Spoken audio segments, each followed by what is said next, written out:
Folks, Kilt-Man here, Kilt-Man at your service. Tonight we are sporting the resplendent MacDonald. Not the old traditional MacDonald and not the dress MacDonald. It is just the usual MacDonald. The most commonly worn MacDonald of all the MacDonalds. Anyway, folks, how are you all? Hope you're doing very, very well.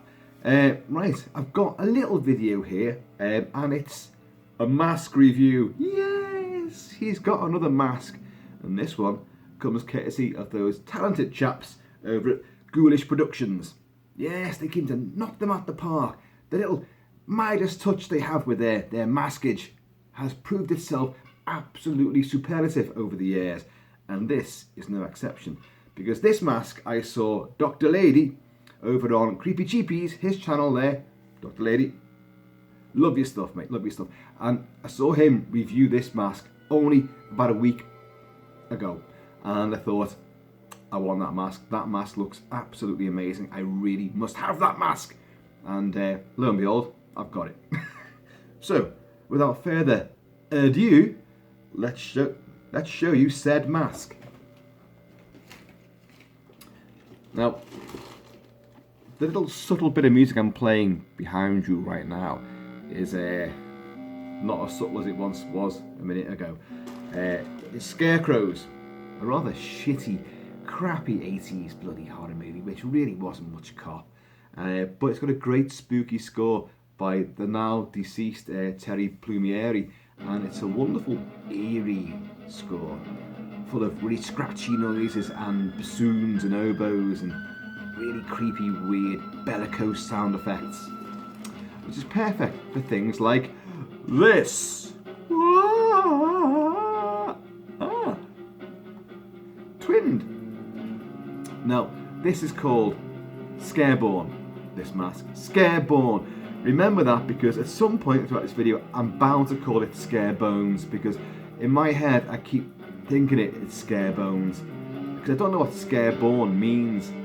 It's a bit of a strange name, but hey, he is Scareborn, and he was born scared.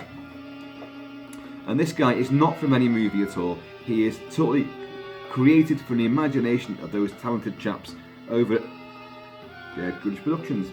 And here's the labelage. Yes, on the back there you can see he's called Scareborn, and he is kind of a weird scarecrow, because as you can see, there's very definitely a sort of zombie-like face within there. But if you look closely, you can see that this sort of like Hessian work has been wrapped around him. And if you look even closer still, you can see there's like these little sort of like cords and ties, which, you know, simulate the fact that it's been cinched tighter around his skull. And then there's quite a few of them. He says, now not being able to find any more, but they're all over the place.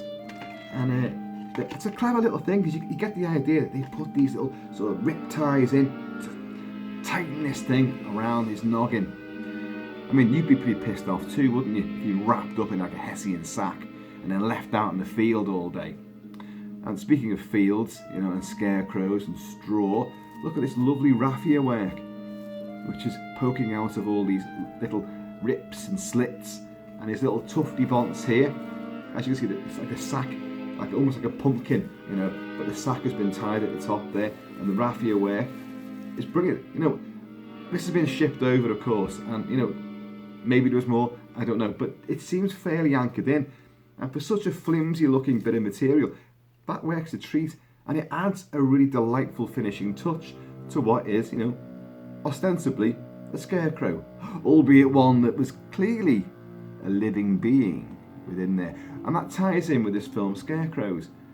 A plane load of bank robbers crashes in, you know, the rural bloody, you know, redneck county in this sort of deserted farmstead, and they realise this farmstead has hundreds and hundreds of scarecrows, but they're not really scarecrows, they're sort of people as well, zombies.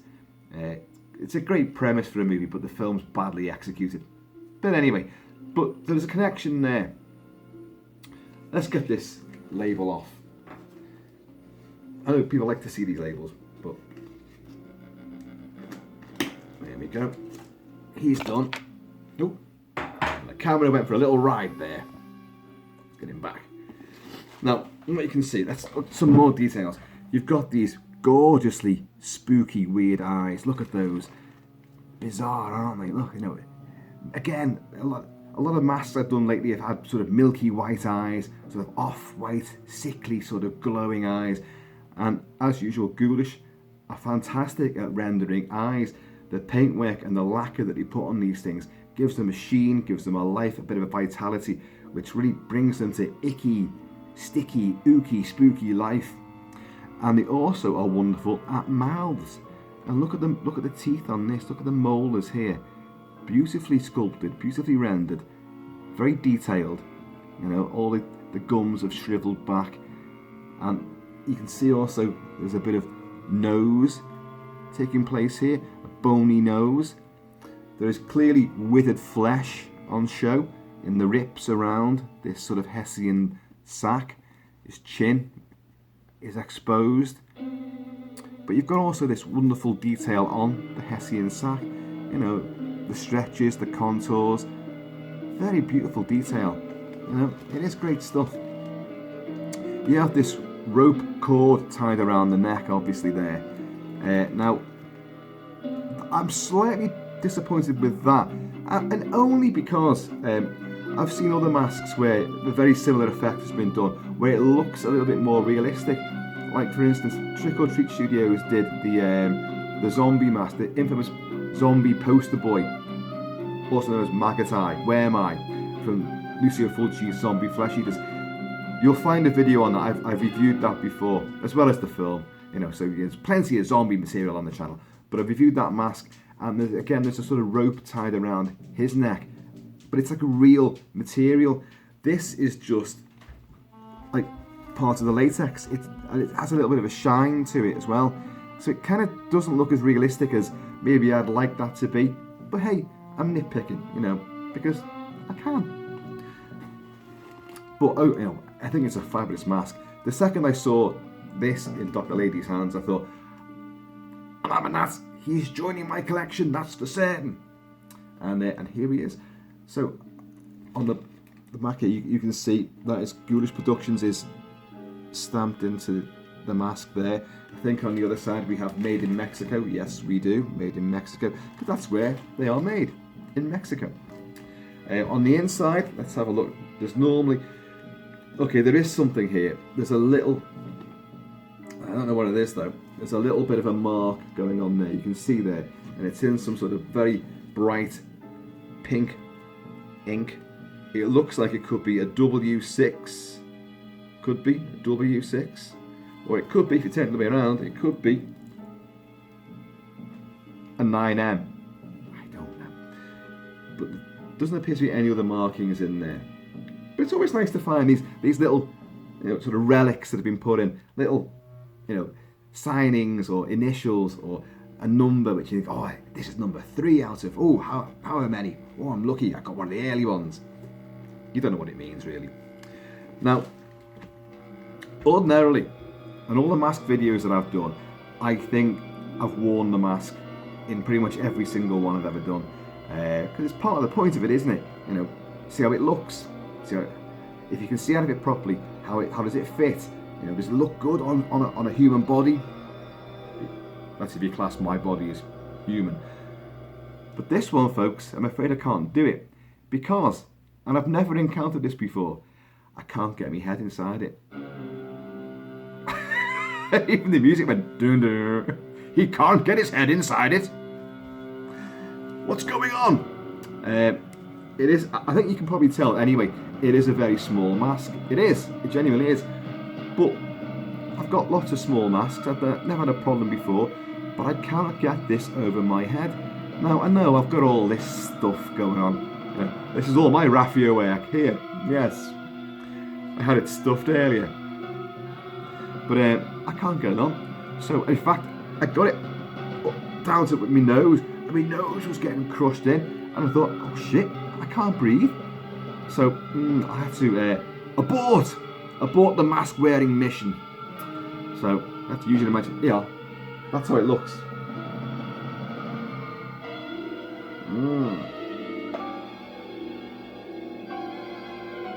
Yeah. Oh, Exorcist. Whoa. But I think you'll agree, it's a wonderful, wonderful mask. Very beautifully detailed. Definitely a wonderful touch is the straw, the Raphael Works straw. Now, I know a lot of times when you get a mask, especially ones that have got hair on them, and you go, oh, the hair's a bit mussed up, I'm going to have to try and fix that. And, a lot of people complain about the hair. It's coming off in the hands, and clumps of it come away. I've been lucky so far in my mask collecting years because I don't think I've had a mask where I've actually lost any hair. At least not enough to complain about. But I would have thought with this, that this stuff would just fall away. And, it really is anchored in well. It does feel like that's not going to go anywhere. And I'm really pleased with that. This did come from America, by the way, and when it arrived, it was absolutely, completely flattened. And now that, I would blame our postman. Now, Keith, if you're watching, because I know you're delivering our post at the moment, that was you, probably thinking, oh, it's for Kilt-Man, and no one's in, I better not knock next door and leave it there, he doesn't like that, I'll do my best to get it through letterbox. And you pushed it through and flattened it, and it was like a fucking pancake when I opened it. So anyway, there's a bit of padding in here, but I'm not blaming that for the fact I can't get my head inside it. It isn't that. It genuinely is a very, very small mask. Very tightly done. Maybe I should loosen this a little bit. But yeah, so look around the back there. Obviously it's a full head mask, nice and deluxe. And you've got this lovely, shaping of this Hessian sack, this burlap. Isn't that what you call it? Burlap sack, But the lovely touch, apart from that, is the fact there's something alive in there. He isn't just a scarecrow. It's a hybrid creation. I don't know what's happened. You can make up your own story for it, couldn't you? But it's intriguing, and he's got a nightmarish face. He's clearly not in a good mood. And, as a display piece, it's pretty good. As an actual bit of costumery, Halloween, it's going to work a treat too, so long as you can get your head inside it. Maybe it's just my one is a bit small. I don't know. But I was a little bit, I wanted to wear that, I'll do a bit of a photo shoot for Facebook. Some of you out there know exactly what I mean by that. But I do recommend it. I don't think it's particularly common, this mask. I hadn't seen it before. According to Dr. Lady, it came out in the 2017 season from Ghoulish Productions. But I literally hadn't seen it at all before he reviewed it. But I just fell instantly in love with it. And I think you can see why. If you're a fan of anything macabre and, well, ghoulish, this is right up your street. There is a lot more coloration around the eyes than what you can probably see on this. There's some very sort of, again, it's very sickly, sort of pinks and purples. It looks, the eyelids, if you look at the eyelids, I don't know if you can see, they look, again, this is what I'm saying about the way that they finish off their sculpts and their paintwork. There's life. It looks like it should feel organic, like it should feel spongy, like it's alive. It's incredibly clever the way they do this. There's a few little livid spots in these little clumps of torn away burlap where you can see this decomposing flesh beneath. It's a beautiful design. What's it called again? Don't remind me, I'll get it. Scareborn, that's the one. Scareborn. Yeah. Maybe I can try and stretch it or something like that. I don't know.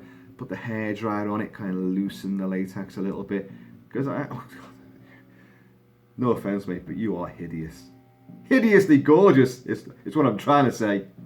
But I want to wear it. So let's give you the full sort of tour.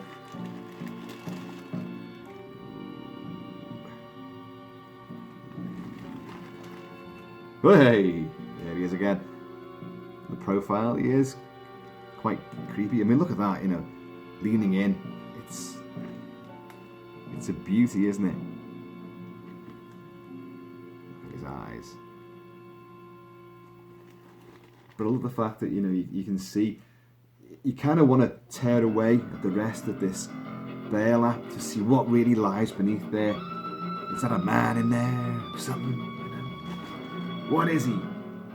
And these withered and desiccated, you know, lips just ripped up. Oh dear. There's no gap in the mouth there. That is sealed. So, and even though I can't wear it to test drive it, the slits for your eyes are genuinely there, just above the very narrow slits. I mean, you can't see them at all, you know, which is a good thing. I like his little jutty chin as well. Listen to this music. It's really, you know, it's kind of baroque and so unusual. Purely designed to give you the creeps. But I love it. There's not much more to say about it. It's Scareborn. That's what it is. You are. He is. And he gets a big thumbs up from me. But, you know, as I say, if you're going to pick it up, just be aware that hopefully your raffia work won't come adrift. And hopefully, you know, you can get your head inside it as well. And I'm not blaming this vicious Barnet here, this Captain Caveman hairdo. No, it's not, because it's soft and silky and it should just slide in there. But it doesn't. And maybe I've got a big nose, maybe that's it, I don't know. I don't know what's going on. But yeah, there you go. Ghoulish Productions, once again, chaps, have delivered the goods. And this guy is right up there with some of my favourite masks already. And just to keep you, you know, on your toes, there's more coming. Yeah, I get paid within the next 20 minutes. Because as of recording, we're going to tick out, 20 minutes time, it's going to be midnight. And then I'm going to get paid. And then I'm going to buy stuff almost immediately. But even before they arrive, I do have a slew of other masks to show you.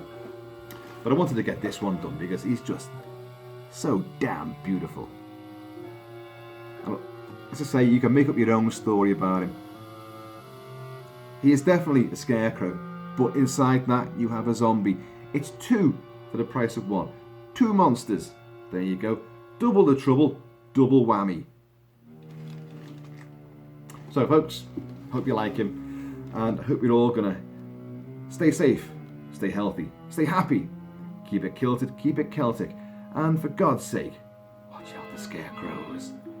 One thing's for certain, this guy is outstanding in his field. I'm gonna see you all later. Scareborn.